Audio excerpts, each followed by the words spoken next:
Hello everyone, my name's Jack Sorrell, and here's my pick for the best gaming budget keyboard and mouse combo, the Corsair K55 gaming keyboard and Corsair Saber RGB gaming mouse.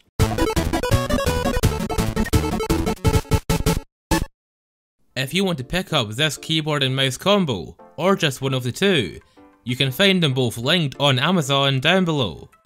Okay, so to answer your first question, what makes this keyboard and mouse combo stand out from all the other keyboards and mice? Well, the first reason is the price.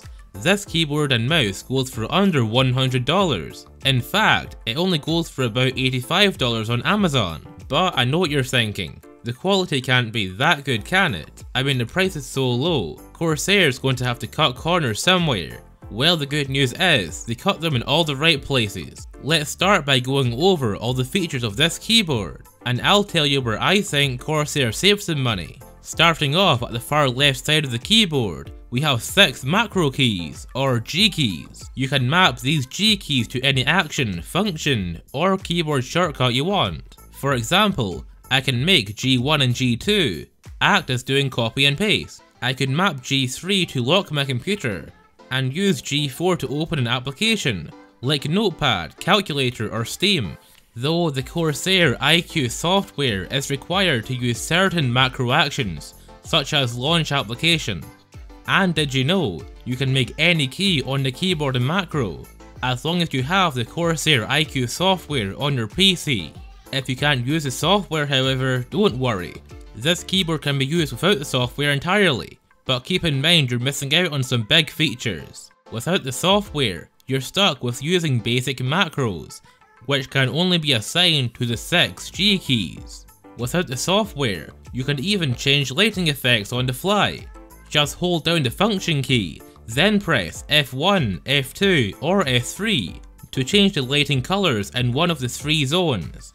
This brings us into the main way Corsair cut corners with this keyboard. There's only 3 independent lighting zones, unlike more expensive keyboards, where each key has its own LED. The Corsair K55 only has 3 lighting zones, so you can only have one zone one colour, the second a different colour, and the third a different colour, or have them all the same. The fact is, you can only have 3 different colours showing at the one time. However, this is a good sacrifice to make for the price. I mean, it's still an RGB keyboard, capable of doing RGB rainbow effects, which look just as good as on a more expensive keyboard with many LEDs. Having only 3 lighting zones though, do limit the animations available in iQ software. There isn't really that many options. However, the main event, the RGB rainbow wave, looks pretty good. However, at slow speeds, the lighting zones changing is quite apparent and it looks to be quite laggy, so just bump it up to full speed and it looks great. Volume keys on any keyboard are a must for me. In fact, I won't buy a keyboard unless it has the volume keys, specifically volume up and volume down. The fact that keyboards which are way more expensive than this one don't have them is ridiculous. Corsair made a good choice implementing volume keys in this budget gaming keyboard. I use the 4 video and music keys quite a lot, though I only use 2 apps which work with them, which are Groove Music and Films on TV. Both are included in Windows 10. Beside the volume keys are LED indicators for things like numlock, caps lock, Windows key lock, and macro recording. These LEDs are so bright that I took off the back of the keyboard and slid a piece of A4 paper in between the lights to make them a lot dimmer, because they are really quite distracting. I also put a piece of blue tack over the number lock LED, because I have numlock on all the time, and I don't want to see the numlock LED on all day. What does this Windows lock button do, you ask? Well, it serves one function, to disable the Windows key. If you're playing a full screen game and press the Windows key, then the game comes out of full screen and you've lost the match. That's so annoying, so just hit the Windows button lock key, and pressing the Windows key by mistake won't end your game. There's also an LED brightness button, which cycles through low, medium, high and off for the RGB LEDs in the keyboard. This keyboard is wired of course, not wireless. And unfortunately there's no cable management options built into the keyboard. The cable simply comes out of the middle of the keyboard. The lack of cable management does suggest that they're going to add it, but it was too expensive, hence the budget nature of this keyboard.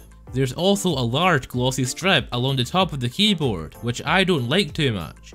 So I took one of those magic sponges and rubbed the glossy part of the keyboard until it almost completely went away. I say it looks a lot better this way, and is far less glossy than before. If you want to see the magic sponges I use, you can find the Amazon link to them down below. This keyboard also includes a detachable wrist rest. It's got a grippy texture on it, which makes it more comfortable. I personally choose not to use the wrist rest though. But now, let's move on to the Corsair Saber RGB gaming mouse. This mouse is designed very well, and has an interesting set of buttons on it. Of course, there's left click and right click, a scroll wheel, and scroll click. However, there's no directional scrolling on this mouse. We've got back and forward buttons, and 2 more buttons right next to the left click button. There's also 1 button right beside the scroll wheel too. For some reason below this mouse there's a big yellow strip. I'm not sure why Corsair chose to add this, especially when this mouse is supposed to go with any colour of setup. But since when you're using the mouse you can't see it, I guess it doesn't matter that much. Overall, this mouse feels really good in the hand, and the 2 buttons next to the left click button feel good too, and are very useful. You can even configure macros to almost all buttons on the mouse, apart from left click. I don't really have that much to say about the mouse, it's just great all round. As for the keyboard, I have 3 main complaints. The very bright status LEDs, the glossy strip on the top side of the keyboard, and when you lock your PC, if you have the Corsair software open, the LED effects change from your current setting to the rainbow wave. This is kind of annoying. The keyboard does not have onboard memory, unlike the mouse, which can store DPI settings and lighting effects, but I'm sure Corsair will fix this issue by updating their IQ software. So, what do you think about my choice for the best gaming budget keyboard for under $100? Let me know in the comments below. Well, that's all for today. My name's Jack Sorrell, and I'll see you next Sunday with a brand new video.